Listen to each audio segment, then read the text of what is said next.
Në nisje të episodit të radhës së podcastit Flasim, Kryeministri Edi Rama rënditi disa prej çështjeve më të spikatura të javës. Shënimi i parë lidhet pashpakshmërisht me impaktin e luftës së Shtetet Bashkuara të Amerikës dhe Izraelit, të cilën ne mbështesim plotësisht kundër makinerisë së regjimit kriminal të Teheranit mbi çmimin e naftës. Kjo është një rritje pashmangshme në të gjitha tregjet botërore dhe po ndodh në të gjithë botën pikërisht si pasojë e kputjes së zinxhirit të vlerës që qarkullon në shkëmbimet tregtare në një pikë strategjike siç është ngushtica e Hormuzit. Gjithsesi, nga ana tjetër, ne nuk do të rrim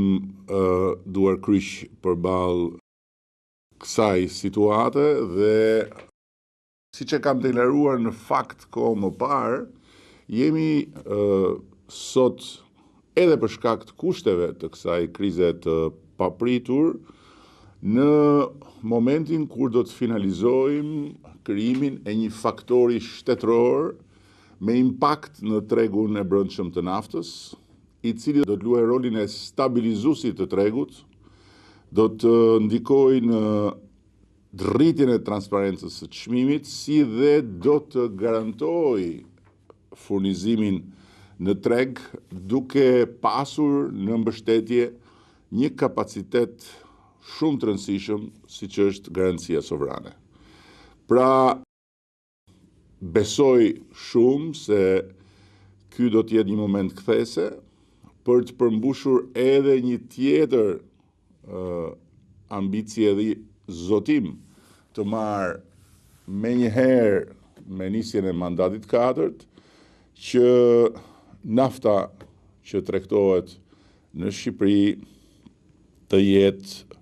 një produkt në një nivel të pandikuar kaq fort nga luhatjet në tregjet ndërkombëtare. Dhe kjo është plotësisht e mundur. Paralelisht, Ministria e Ekonomisë ka ngritur një task force të përbashkët me Ministrin e Financave duke vënë në veprim administratën tatimore dhe doganore, nga njëra anë me qëllim rritjen e kontrollit në tregun e hidrokarburave dhe parandalimin e çdo rritje abuzive të çmimeve të karburanteve, dhe nga ana tjetër për të studiuar me shpejtësi edhe një ndikim mbi fenomenin abuziv të rritjes së çmimit të ushqimeve.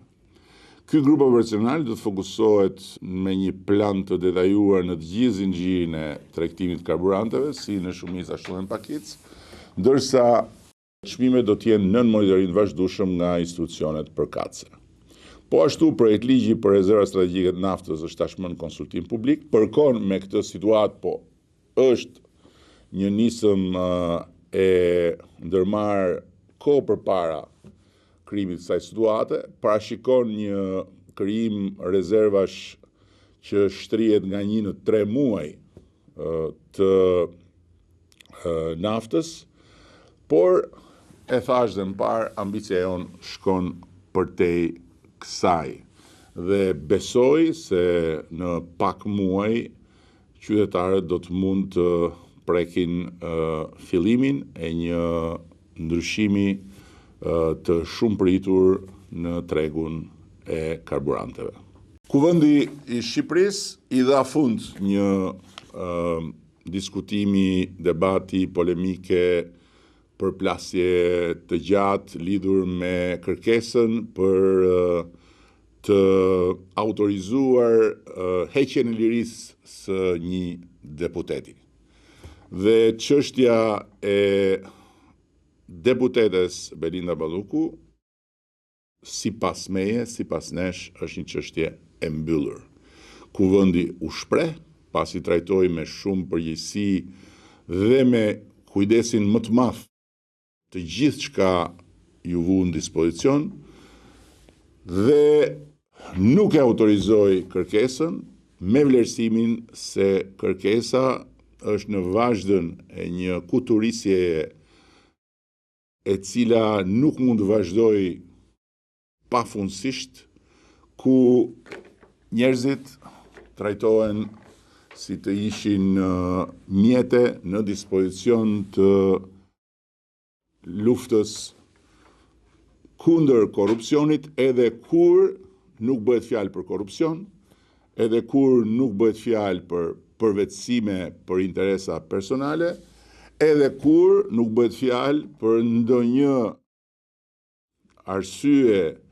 që mund të pengoj zhvillimin e hetimeve dhe merren edhe futen brenda duke praktikisht e kthyer Shqipërinë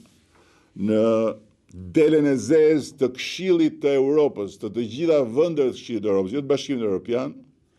si vendin me më shumë të paraburgosur, pra të kyçur brenda pa gjyq, sesa të burgosur, pra të gjykuar dhe të dënuar. 58% e popullatës që ne kemi sot në sistemin e burgjeve të Republikës së Shqipërisë nuk janë gjykuar, por janë në burg dhe jetojnë me taksat e shqiptarëve në vend se të jetojnë me punën e tyre jashtë burgut dhe të ndiqen në gjendje të lirë. Natyrisht nuk flas për të gjithë, sepse me siguri mes tyre ka dhe nga ata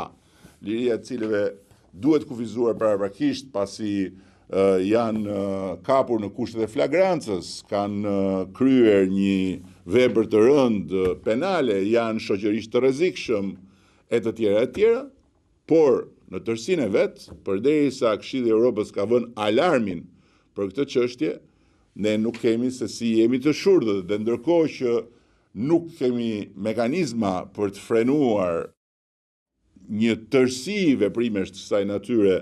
që janë vërtet të rënda dhe justifikohen, siç thot raporti i Këshillit të Evropës, me fjalë të përgjithshme,